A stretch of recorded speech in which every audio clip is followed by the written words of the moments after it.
it's June 27 today. It's June 27. And June 27, Friday. And papasok ako ng trabaho ngayon. But, let's start sa vlog or document series. Kasi baka talaga hindi ko naglaloko ako na. So, kasi hindi ko pinapabukas yung phone ko or yung messenger ko. So, nag-start ako mag-plan na tong birthday mo nung June 22. Or, actually kasi, last year pa kasi talaga to. And, tulad ng sabi ko sa'yo, na it really took me a year to plan all of this. Kasi, last year pa siya talaga. And, God really gave me or us a good sign and a very beautiful sign kasi nga nagkaroon ng staycation and nagkaroon ng very fully furnished na condo. Kasi yung last year is, yung plano ko is a fancy dinner at condo and wala naman mga gamit doon yung sa taas. So, sobrang hassle ng pagpaplano nun kasi syempre dala ko lahat, even the table, iniisip ko kung saan siya kukunin, yung magagandang plate na pang fancy dinner. And ayun nga, buti nagkaroon ng condo ngayon na staycation and na-execute ko ng maayos yung plan. And nagkaroon ako ng, of course, work kasi hindi naman gagana tong plano na to syempre kung walang money. And ayun nga, isa rin talaga sa reason kung bakit for the work kasi syempre madami akong gusto ding ibigay sa'yo bukod sa family ko. And ayun nga, since nasaktuhan na pagkatapos ng work ko is your birthday, so why not, diba, magbigay ng todo kasi deserve mo naman. So, ayun nga, June 22, nag-chat ako kay Ate Chichay na bala ko sana na mag-overnight tayo and magkano yung may kasamang greeting package, which is, yun nga, yung may happy birthday na balloons. And, ayun, nag-usap na kami, nagplano-plano, ganon. Sabi ko, kahit ako na lang, sana,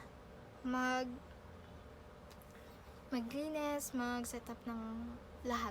Pero, she really insisted na tutulungan niya ako. And, ayun, sobrang thankful din kasi ang labas ng client bago ako is 3. So, ang ano natin is 5. And, konting time lang yung meron ako to prepare and magluluto pa ako. Yun nga yung kakainin natin dyan since bala ko talaga is to have fancy dinner kahit na simple lang, pero yun nasa utak ko talaga is like ganto yung inspo ko, ganyan siya, or like this one, ganyan yung mga candles dyan, yan, pinag-iisipan ko pa kung ganto or yung maliit na ganto, na ganyan, ganto. Goal ko na lang ngayon is maghanap pa ng flower na bouquet kasi hindi ko alam kung gagawa ako kasi baka mamaya nagsasawa ka na sa mga gawa ko. Pero ayun nga, of course gusto ko din naman bigyan ka ng totoong flower na alam mo yun, na pang professional ang gumawa at yung masasatisfy talaga yung mata ko at yung puso ko sa flower na ibibigay ko. Kasi of course it's your second birthday with me na tayo. Actually third kasi nga yung before, but it's your second birthday with me na tayo and gusto kong ibigay sa'yo yung all out ko na effort kasi last year pa nga talaga to. And ayun, yun lang naman.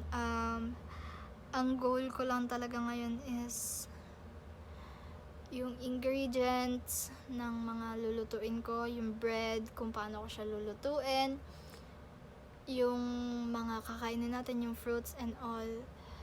Ayun yung goal ko na hindi ko pa talaga masyadong plano. So, samahan mo ko ngayon na mapanood ko. So, pinag-iisipan ko pa kung paano ko din actually ibibigay sa'yo yung bouquet, kung pagpasok mo ng room, nandun na ako, tapos kita mo ako with the bouquet, or ganito siya, na nandun siya sa ibabaw. Kasi, tinulungan ako ni Ate Chichay na magplano kung paano ka ipapapunta sa condo. Kasi actually, ang hirap mag-isip kung paano ka papapuntahin sa condo nang hindi mo malalaman na nandun ako. And, hindi mo mapapansin na hindi mo ako nakakausap ng ilang oras. Kasi, mamimili pa ako ng ingredients, bibili pa ako ng bouquet, kung saan man maghahanap pa ako ng magandang bouquet. Tapos, of course, magpre-prepare pa kami ni Ate Chichay. So, baka magtaka ka talaga kung nasaan ako ng mga oras na yan. Tapos, bigla kang papapuntahin ni Ate Chichay na sabihin niya, punta ka dito ng condo kasi wala akong kasama. Kung ano man yon, sana hindi mo ako mahuli. Kasi, ilang buwan at taon ko tong inintay. Kaya sana ma-surprise kita. And I hope it's really worth it. Worth to wait talaga. I really hope na ma-execute ko to ng maayos. So, ayun. Yun lang naman sa ngayon. June 28, canvas tayo.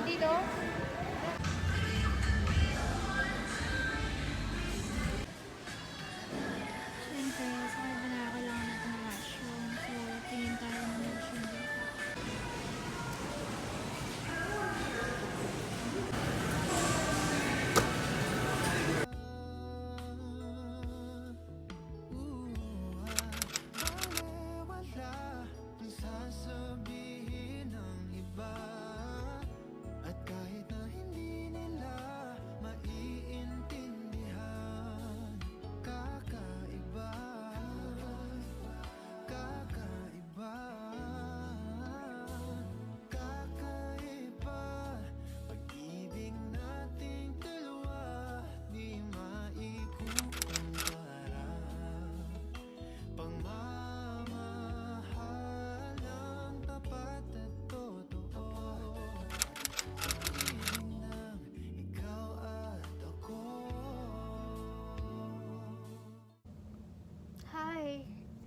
It's September 12 and just a quick update.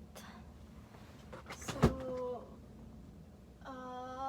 last night I made this for her. For you? Yes. That your favorite flower. There's a meaningful symbol there. And then, of course, this one. Yeah, that's my eyes. Yeah. Dinero ko yan. Hindi pa siya tapos kasi yung order ko na fabric paint is padating pa lang. But look at that. So pretty. Maliit lang siya. Ba siya maliit or ano? Pero okay na din. I hope you'll wear this. Kasi kagabi ko lang din to ginawa. Do you remember yung sinend ko sa'yo na picture of my eyes? Yun yung ginamit ko.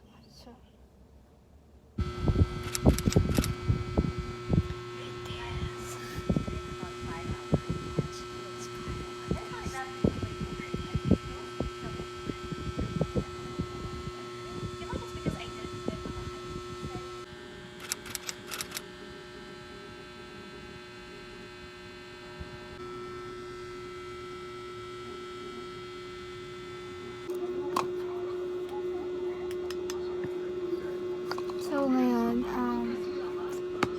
September 25, and we're going to paint this.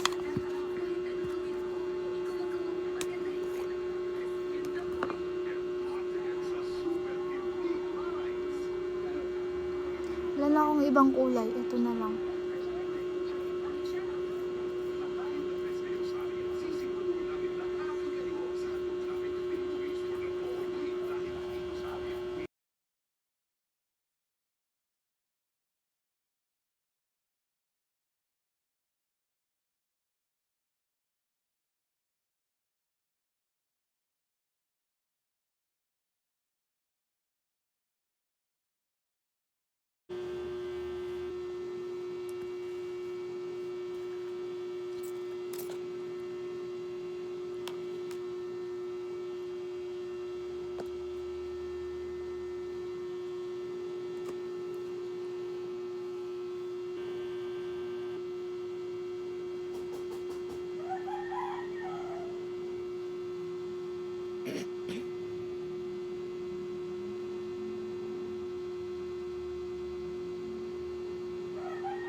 cars na lang yung bibilangin sa birthday, ay sa surprise. Papasama tayo kay ate ngayon.